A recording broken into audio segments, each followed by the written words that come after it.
नमस्ते to everyone. आज के इस वीडियो में मेरा एक एक्सपीरियंस है, एक केस की स्टडी, जो कि कुछ दिन पहले मेरे पास एक केस आया। इनफैक्ट लास्ट मंथ की बात है, वो केस मेरे पास आया and this person was in trouble. बहुत ज़्यादा परेशानी थी उसकी लाइफ में, फाइनेंशियल लॉसेस हो रहे थे, उसको करियर में स्टेबिलिटी नहीं आ रही थी एंड हेल्थ के भी कुछ प्रॉब्लम्स आ रही थी। तो ही वाज लाइक फ्रस्ट्रेटेड। उसने काफ़ी जगह पर दिखाया है, इनफैक्ट अपने आप से न्यूमरोलॉजी वगैरह भी कर रखी थी and this person was like ma'am क्या प्रॉब्लम है। उसने अपनी सारी डिटेल्स मेरे को दी एंड जब डिटेल्स चेक करने के बाद I was just thoroughly checking it, astrological chart check किया तो कोई ऐसा मेरे को ट्रिकी कोई चीज़ समझ नहीं आ रही थी कि एग्जैक्टली है क्या। नेम की पावर चेक करी, डेट ऑफ बर्थ और psychic number and life path वगैरह को चेक किया। Everything I was just checking and कुछ समझ नहीं आ रहा था, समझ ही नहीं आ रहा था। आई was just going through with each and every part of that aspect. तो उसके साथ हुआ ये कि एक कॉम्बिनेशन जो कि बहुत अजीब सा अटपटा सा एक सामने आया, because I am also expert in name vibration. तो नेम वाइब्रेशन के ऊपर जब मेरी बात आई कि चलो ठीक है सारी चीज़ें चेक कर ली, अब नेम वाइब्रेशन को चेक करते हैं, तो यहाँ पर कॉम्बिनेशन आ रहा था 1 and 8 का combination. I will explain you 1 and 8 का कॉम्बिनेशन किस तरीके से इसको प्रॉब्लम दे रहा था।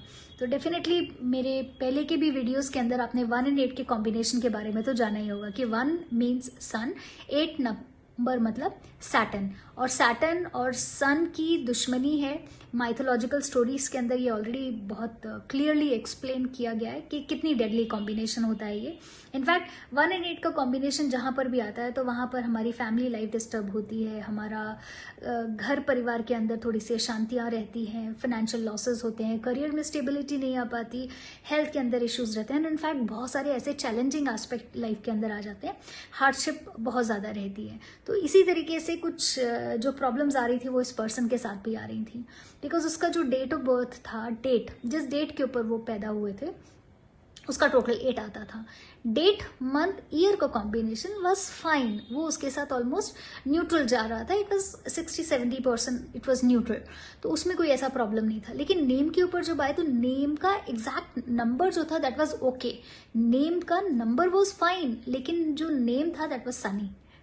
सनी के अंदर सन आता है, तो जब सनी के अंदर सन आ रहा था तो वो सन और जहां पर वो डेट का 8 है वो प्रॉब्लम कर रहा था। नेम वाइब्रेशन की यही ब्यूटीफुल साइंस है कि नेम वाइब्रेशन भी हमें किस तरीके से अवेयरनेस देता है कि हमारा जो नेम है वो किस तरीके की वाइब्रेशन कर रहा है। तो उसके अंदर डेफिनेटली स्पेलिंग के अंदर से अगर देखा जाता है SUNNY करके, तो वो वहाँ पर सन आ रहा था। सन एंड 1 and 8 का कॉम्बिनेशन डेफिनेटली उसको ट्रिगर कर रहा था।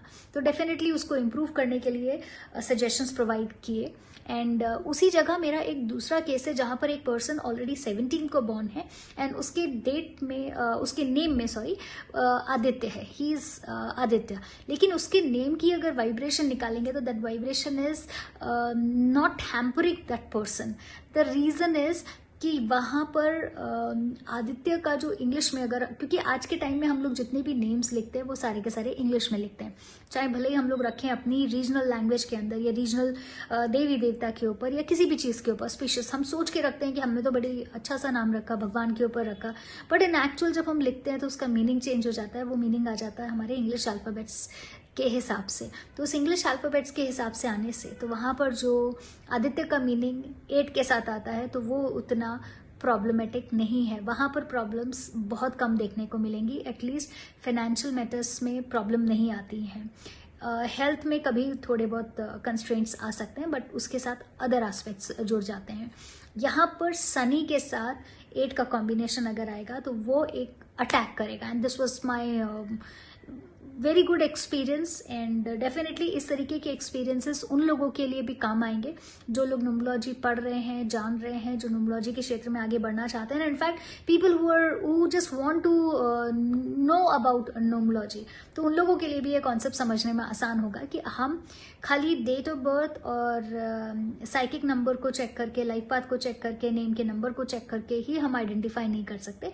हम नेम की वाइब्रेशन, इनफैक्ट नेम का किस तरीके से मीनिंग आ रहा है, नेम के अंदर क्या क्या लेटर्स छिपे हुए, उसको भी आइडेंटिफाई करके हम ये चीज़ फाइंड आउट कर सकते हैं। आई होप आपको ये वीडियो पसंद आया होगा, और अगर आपको ये वीडियो पसंद आया तो डेफिनेटली थम्स अप का साइन प्रेस करके लाइक ज़रूर करें, ज़्यादा से ज़्यादा लोगों के साथ शेयर करें सो दैट लोगों के अंदर अवेयरनेस आए, और मेरा चैनल ज़रूर सब्सक्राइब करें। Thank you so much, God bless you all.